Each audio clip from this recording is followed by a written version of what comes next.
Hello students, आज हम class 12th की अकाउंटेंसी के सेकेंड चैप्टर यानी कि गुडविल की बात करेंगे। Goodwill and its valuation. Goodwill as the name depict the reputation और good name and fame. Name and fame one can earn by the good character, by good moral, as well as in the concern of business.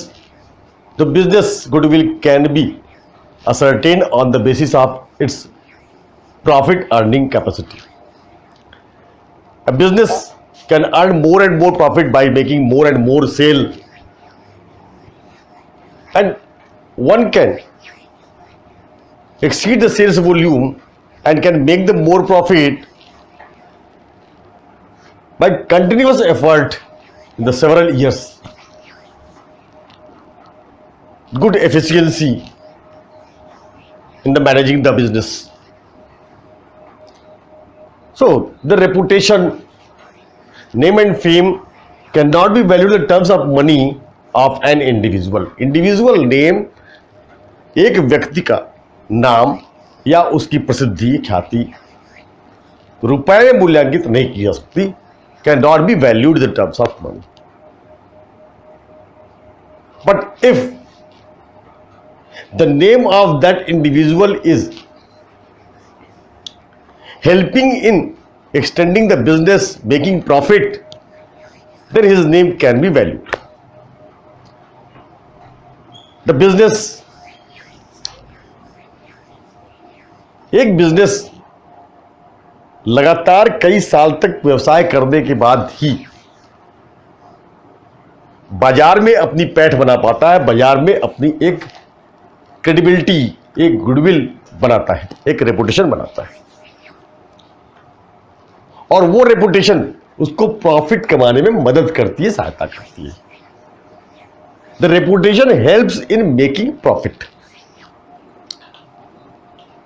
So goodwill can be valued, can be explained as the established reputation of a business.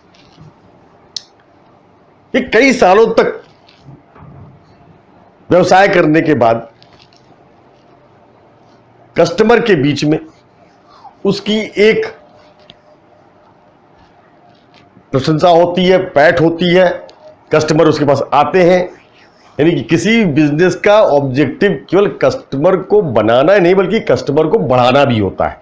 और customer को आप बढ़ा सकते हैं तभी जब उसको आप अच्छी सर्विसेज देंगे, क्वालिटी प्रोडक्ट प्रेजेंट करेंगे, प्रोवाइड करेंगे और जेन्युइन प्राइस चार्ज करेंगे.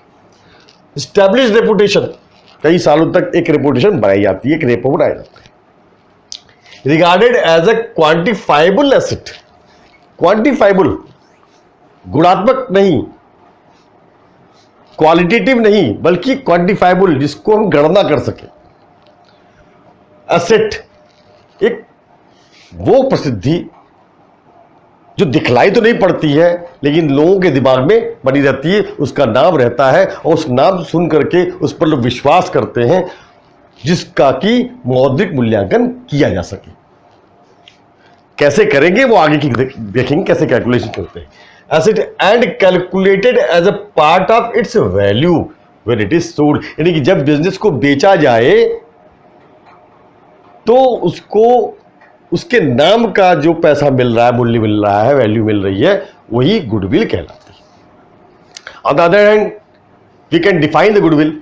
Goodwill can be defined as an intangible asset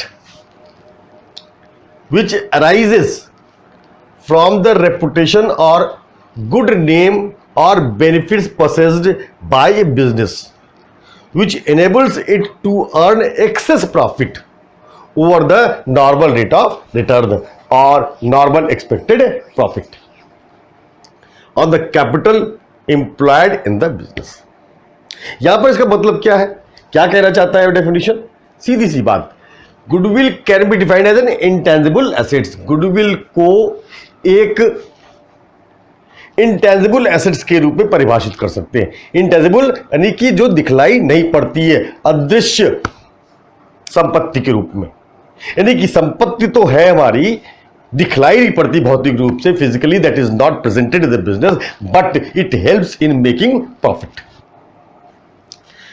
which arises from the reputation. और ये एसेट्स कैसे आती है, बनती है, जो कि बिजनेस के रेपुटेशन या गुड नेम के कारण होती है, या उसमें कोई बेनिफिट उससे मिलती है।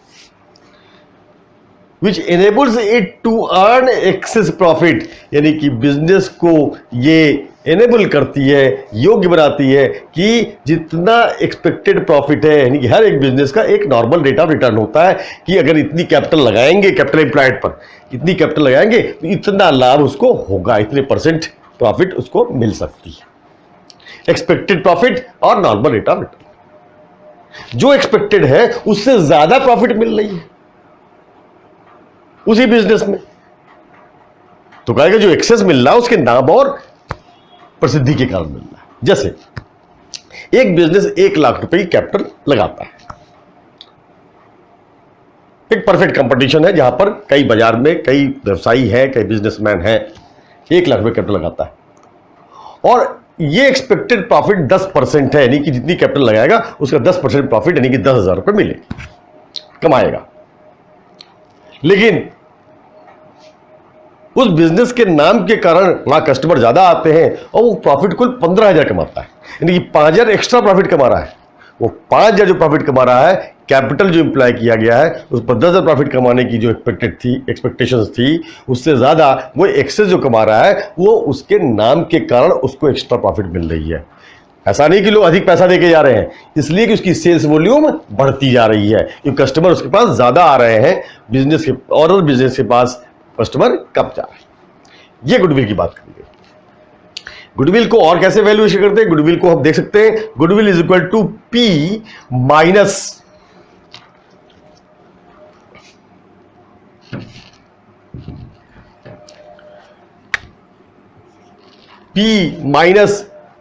With in bracket A minus L.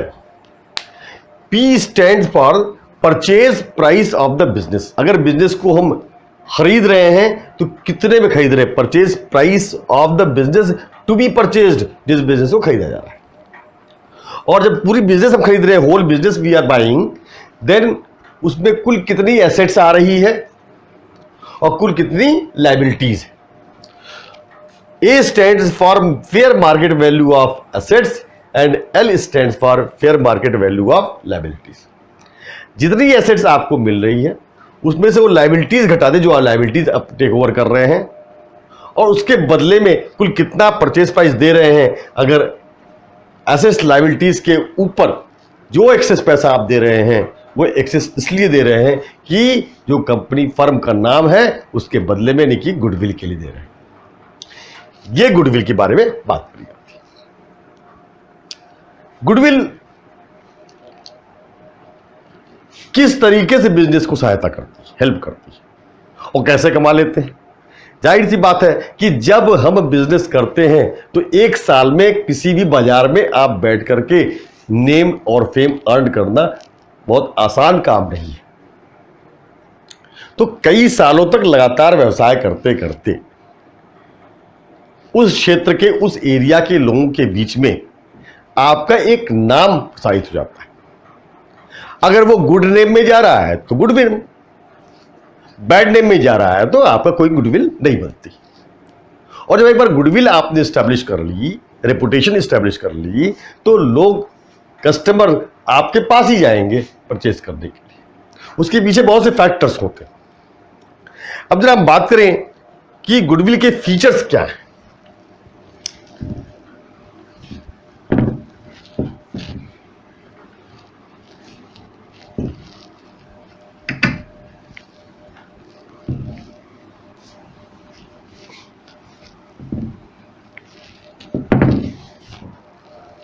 Features of goodwill.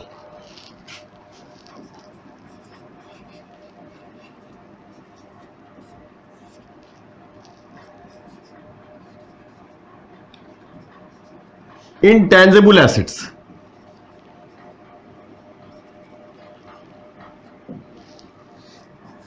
valuable assets,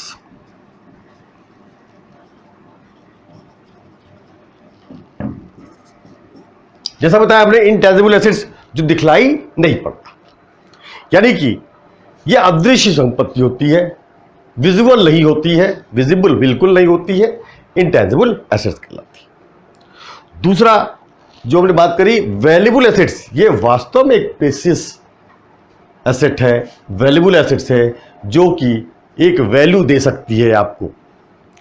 third, helpful in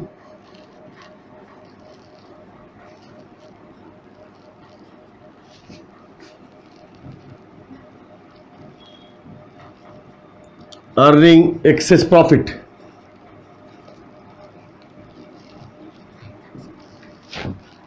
goodwill profit को हर अर्न करने के लिए, ज्यादा प्रॉफिट अर्न करने के लिए ये हेल्प कर सकती है।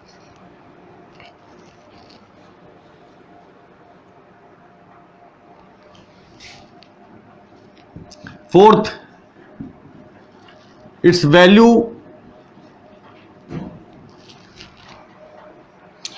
Is liable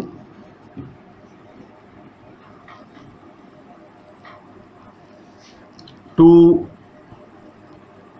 constant fluctuation,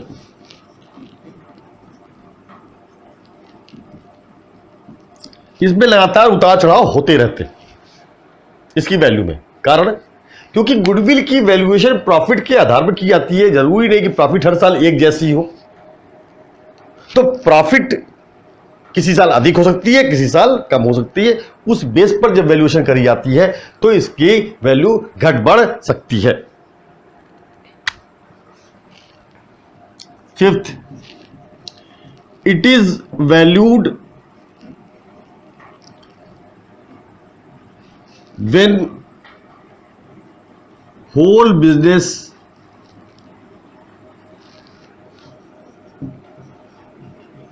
is sold. इसका मूल्यांकन, इसकी वैल्यूएशन बार बार नहीं होती, हमेशा नहीं करी जाती। ये तब बेची जाती, तब करी जाती है, तब इसकी वैल्यूएशन होती है जब बिजनेस को बेचा जा रहा है। तो वहां पर बिजनेस को बेचने से जो उसके नामकरण खरीदने वाले को जो फायदा होगा, उसके नाम के कारण, जो उसने उस एरिया में रह करके नाम कमा लिया, कस्टमर उसमें बड़े बनाए हैं, उस लिए उसकी वैल्यूएशन करी जाती है। And last is difficult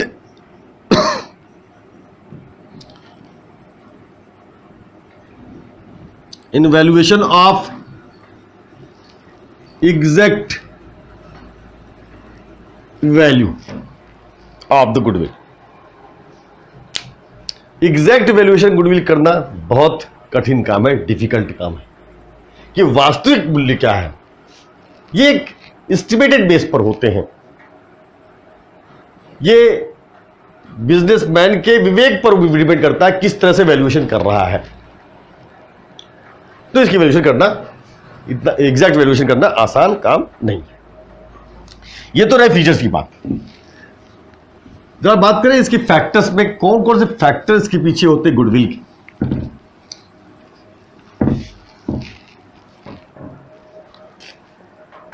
factors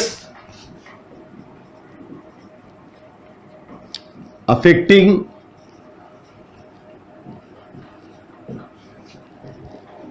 the goodwill.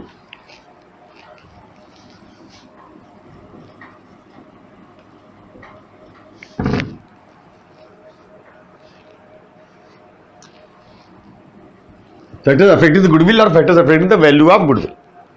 Number 1, nature of business.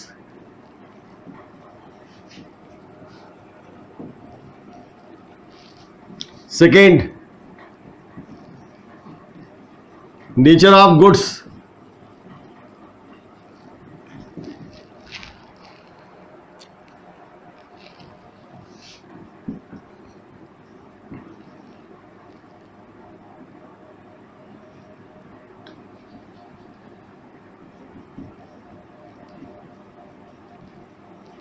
Favourable market location.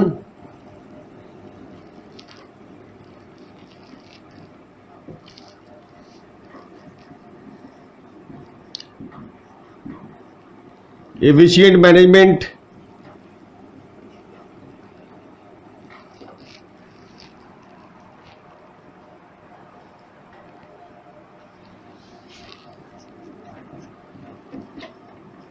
market situation,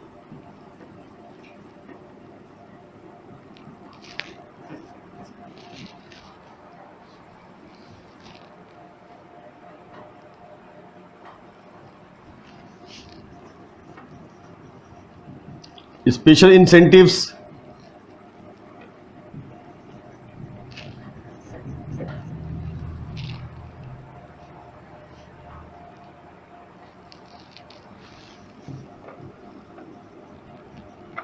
amount of capital required,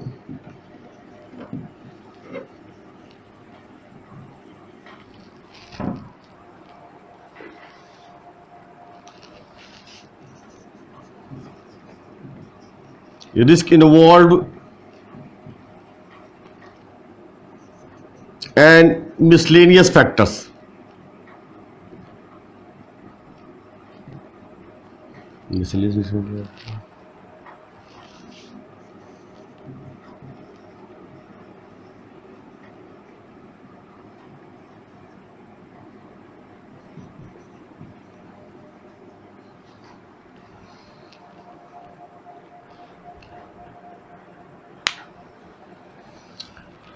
These are the certain factors which affect the value of good. Very first is nature of business. Very important. Nature of business, business का nature क्या है, किस तरीके का business. अब business के nature में सो proprietorship, partnership और कंपनीज भी होती हैं। इसके अलावा बिजनेस कैसा किया जा रहा है, नेचर ऑफ गुड्स, किस गुड्स में बिजनेस डील करते हैं। कुछ गुड्स ऐसी होती है जो कि मोर डिमांडेबल होती है, कुछ गुड्स ऐसी होती है जो बहुत ज्यादा डिमांड में नहीं होती, एंड विच टेक्निकली और in this era of fashion these are changing goods. Demand बदलती रहती है, उनकी डिजाइन बदलती रहती है। तो वहां पर कौन से गुड्स पे डील करते हैं, जो कुछ ऐसी गुड्स हैं जिन पे की बिक्री होनी ही होनी है, वो डिमांडेबल है, तो उसमें गुडविल वैल्यू ज़्यादा होगी। और अगर ऐसी कोई गुड्स है जिनकी डिमांड कभी रहती कभी नहीं रहती है, तो वो उसकी वैल्यू गुडविल की उतनी नहीं होगी, प्रॉफिट ज़्यादा नहीं कमाएगा। Favourable market location. अब सबसे बड़ी बात कि जो बिजनेस हम डील कर रहे हैं वो किस सिचुएशन, किस लोकेशन में प्रेजेंट है, वो फेवरेबल होना चाहिए। फेवरेबल मतलब जहां पर कस्टमर, मैक्सिमम कस्टमर रेगुलर पहुंचते हो, उस एरिया में आसानी से पहुंचते हो, कोई डिफिकल्टी इनको पहुंचने में ना होती हो, इजी अप्रोच होना चाहिए। तो उस एरिया के मार्केट में उसकी बिक्री, उसकी सेल्स वॉल्यूम ज्यादा बढ़ेंगे।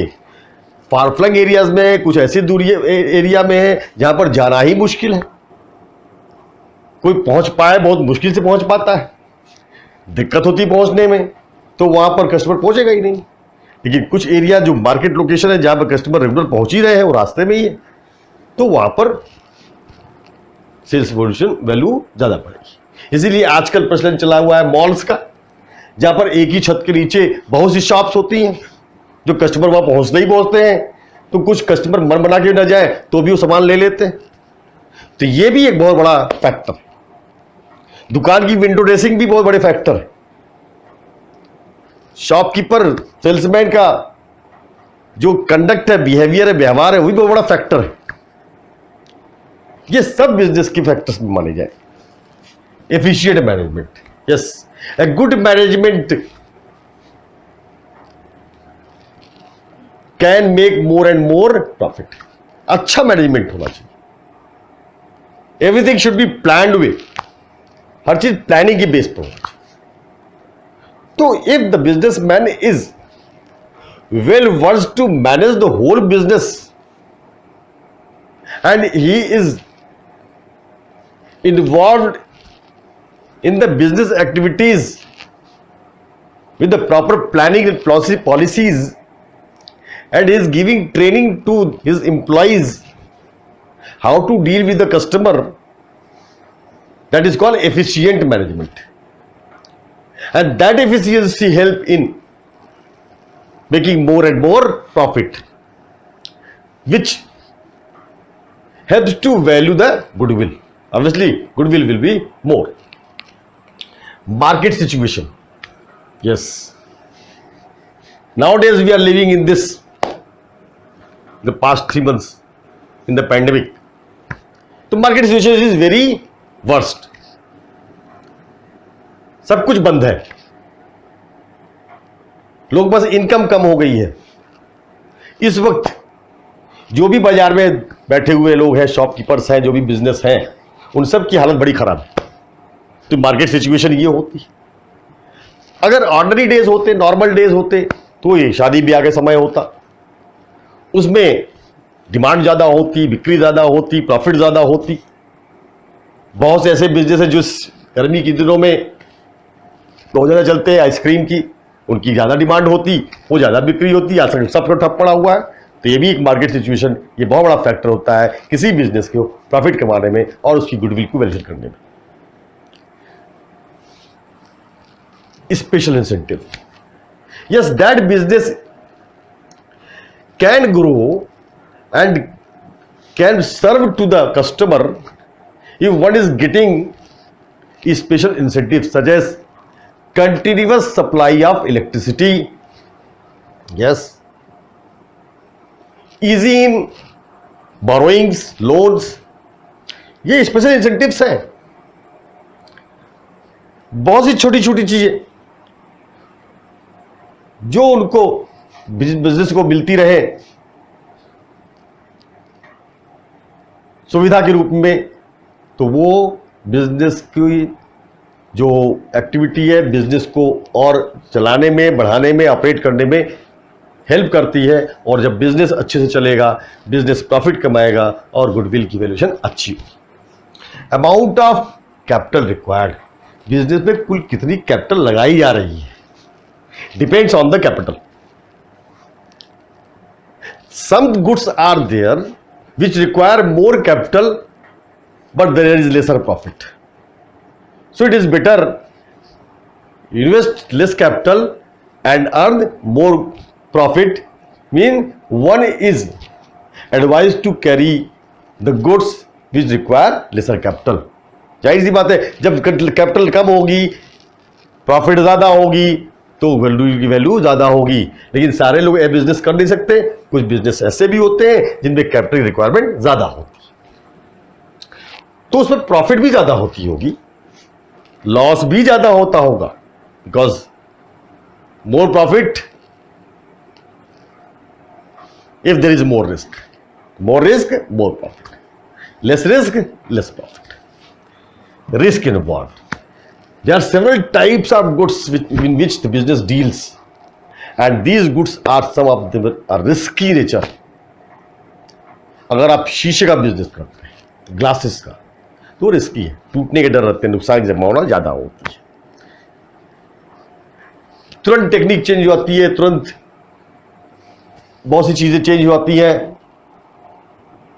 तो वहां पर लगातार फ्लक्चुएशन बाजार में डिमांड बदलती रहती है। कभी आपने माल मंगाया और अभी आपका माल जो चाइना से भी हो रहा है, अचानक सब कुछ बंद हो जाएगा, कहा जा रहा चाइनीज गुड्स का बहिष्कार करो, मीन रिफ्यूज चाइनीज गुड्स। तो those businesses who already stored the Chinese goods to sell in the market, now public is against the Chinese goods, they will not make demand, what would happen? There is loss, there will be loss, that is risk. Miscellaneous factors, so many factors are there, and these factors involves the government policies. Time to time government policies changes, and that is such as plastic bags are banned of the certain backgrounds, तो वो business बंद हो जाएगा। Favourable government policies आ गई तो business चलने लगेगा। अब जैसे कहा जा रहा है कि जो स्वदेशी हो उसको अपनाओ, तो स्वदेशी प्रोडक्ट करने वालों की डिमांड बढ़ रही है। स्वदेशी प्रोडक्ट लोग प्रोड्यूस करेंगे, पब्लिक डिमांड करेगी। लोकल को वोकल बनाओ, तो क्या मतलब इसका है? ये गवर्नमेंट की एक पॉलिसी नहीं बल्कि एक नारा दिया है, तो चेंजेस आते हैं। स्टेबल पॉलिटिकल सिचुएशन जरूरी है। अगर हमारा पॉलिटिकल सिचुएशन बहुत फ्लक्चुएटिंग है, बहुत गड़बड़ चल रहा है, राजनीतिक स्थिति स्टेबिलिटी नहीं है, रोज रोज सरकारें बदल जा रही है, तो नियम बदलते रहेंगे, इसका फर्क बिजनेस से बहुत पड़ता है। रिसर्च एंड डेवलपमेंट एफर्ट्स, बहुत सी फैक्ट्रीज प्रोड्यूस करती है गुड्स को, जो कि रिसर्च और डेवलपमेंट करती है, गुड्स में नए नए चेंजेस लाती है। वो उनके एफर्ट्स बिजनेस को बहुत प्रभावित करते हैं। नई टेक्निक, नई तरीके की चीजें आती है, नए प्रोडक्ट आते हैं।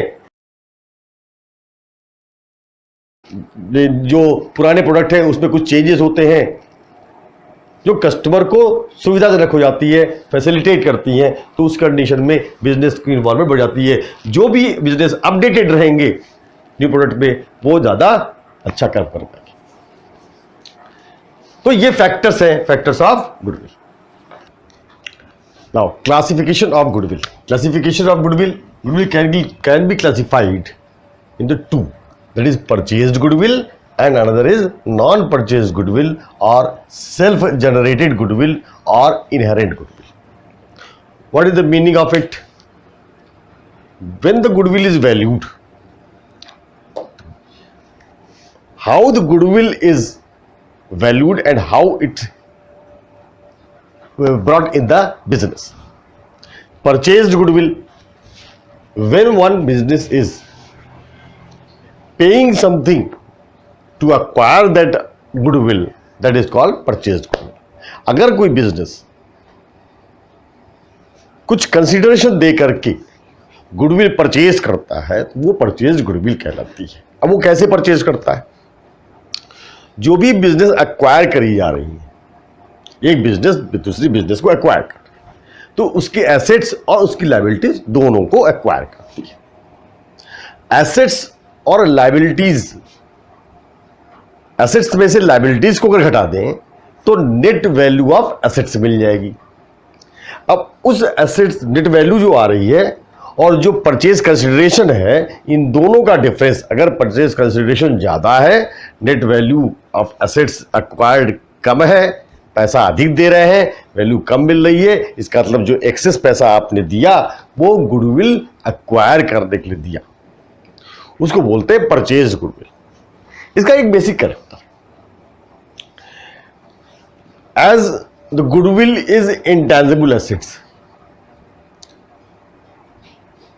and it should be recorded in the books as intangible assets when the goodwill is purchased. Accounting standard 10 that explains, that is given in that accounting standard 10, a goodwill should be mentioned in the books, should be entered in the books, should be recorded in the books and be presented in the balance sheet as an asset. उसको एक assets की तरह treat किया जाएगा और जो भी उसका लाइफ स्पैन होगा, जो भी उसकी लाइफ टाइम होगी, जो उसको बोलते हैं बिजनेस लाइफ, धीरे धीरे हर साल वो अमोर्टाइज होगी। तो purchase goodwill, it is valued when the business is purchased and excess value paid over the net value of asset.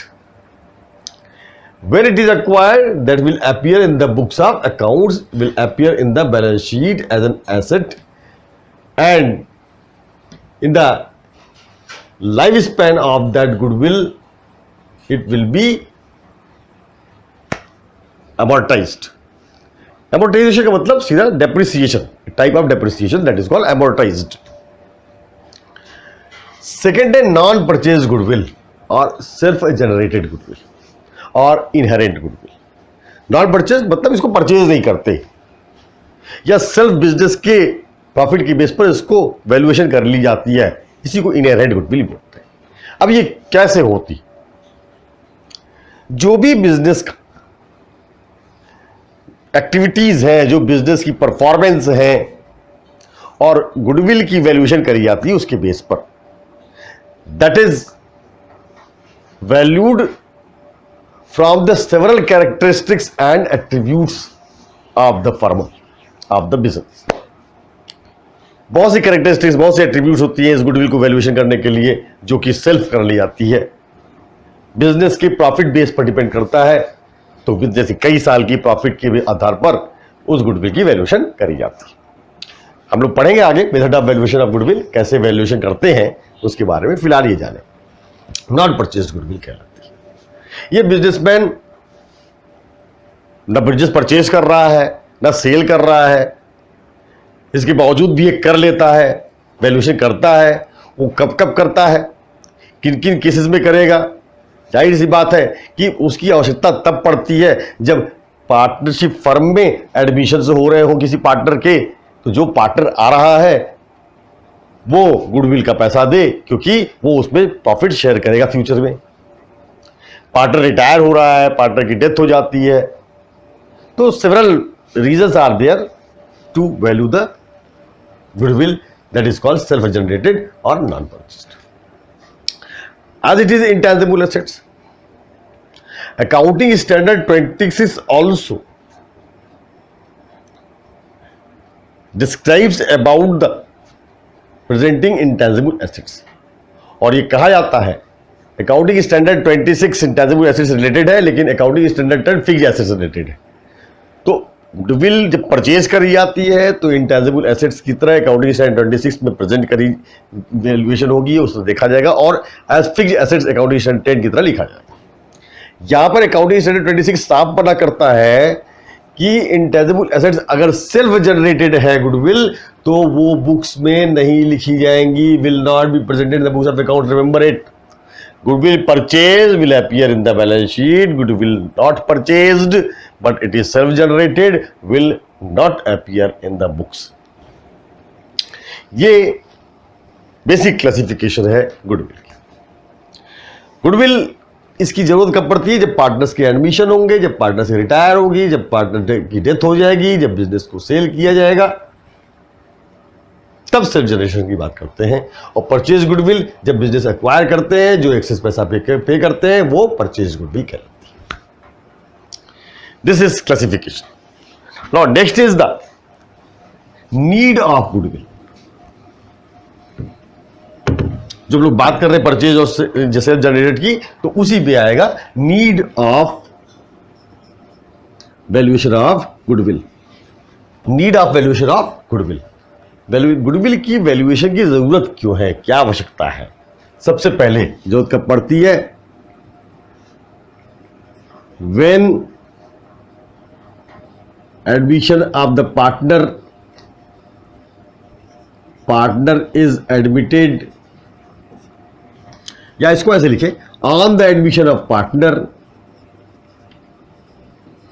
On the admission or retirement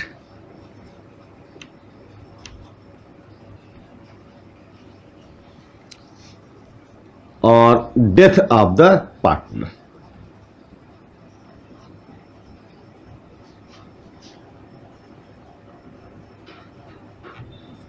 admission के समय में, रिटायरमेंट के समय में, या डेथ के समय में किसी पार्टनर के रिटायर होता है, कोई पार्टनर एडमिशन होता है या डेथ होती है, तब वैल्यूएशन की जरूरत पड़ती है। सेकेंड, व्हेन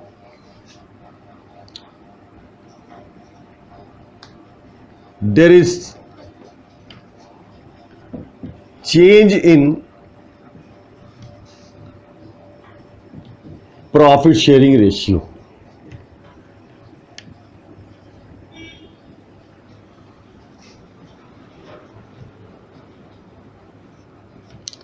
जब पार्टनर, जो एग्जिस्टिंग पार्टनर है, आपस में ये एग्री करते हैं कि जो पहले प्रॉफिट शेयरिंग रेशियो था अब वो हम चेंज करना चाहते हैं. If they agreed to change the profit sharing ratio, who agreed? The existing partner. So they changes the deed. तो पहले प्रॉफिट शेयरिंग रेशियो मान लो किसी की 3:2:1 थी, अब वो कहते भाई 3:2:1 नहीं रहेगी, अब ये इक्वल प्रोपोर्शन में रहेगी. तो एक के प्रॉफिट शेयरिंग रेशियो कम हो जाएगी, एक की बढ़ जाएगी. तो एक बेनिफिट में होगा, एक लॉस में होगा. तो वहां पर जरूरत पड़ेगी गुडविल की वैल्यूएशन की, क्योंकि जो नुकसान सह रहा है उसको कुछ आप कंपनसेट करना पड़ेगा, वो गुडविल देनी पड़ेगी. और जो बेनिफिट ले रहा है उसको वो देगा. किसको देगा? जो नुकसान सह रहा है. तो partner who is losing his share will get the amount of goodwill, and partner who is getting the benefit in profit sharing ratio will pay the amount of goodwill. Third,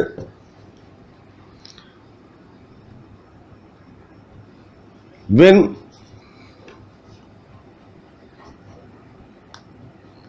goodwill is sold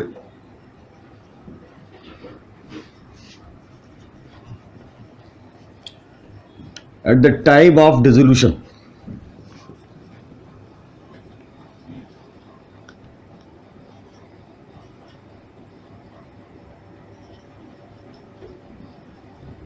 of the firm.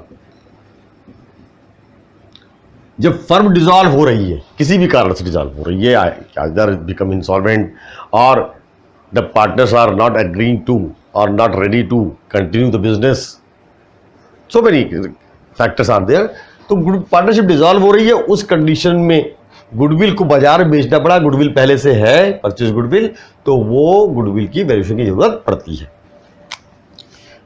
Fourth, if business is sold, जब उस पूरे business को बेचा जाता है तो बेचने में जो हम एक्सेस पैसा रिसीव करेंगे, यानी कि अपने बिजनेस को हमने दूसरे को बेचा, एसेट्स और लायबिलिटीज दोनों ही ट्रांसफर करी, उसके बदले में जो सेल कंसिडरेशन मिलेगा, तो अगर सेल्स कंसिडरेशन हमें ज्यादा मिल रहा है तो वो हमारी गुडविल कहलाएगी, वो गुडविल की वैल्यूएशन. और लास्ट है when firm is amalgamated with other firm,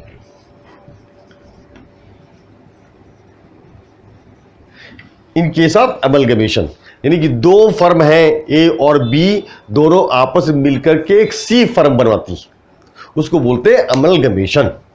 वो अपनी एसेट्स लायबिलिटीज को आपस में मिला लेती हैं, तब उसकी जो भी वैल्यूएशन एसेट्स लायबिलिटीज की जाए और जो पार्टनर्स को उसके बदले में मिलेगा शेयर, जो पैसा मिलेगा, वो गुडविल की वैल्यूएशन की जरूरत पड़ती है. किस फर्म की कितनी गुडविल थी वहां पर वैल्यूएशन करी जाती है, वहां पर जरूरत पड़ती है. This is the valuation of need of goodwill. Next हम लोग पढ़ेंगे methods of valuation of goodwill. उसमें कौन कौन से मेथडोलॉजीज दी हुई हैं वैल्यूएशन करने की, और उनको कैसे हम वैल्यूएशन करेंगे, न्यूमेरिकल के साथ हम लोग देखेंगे इसको. आज के लिए इतना ही. Thank you.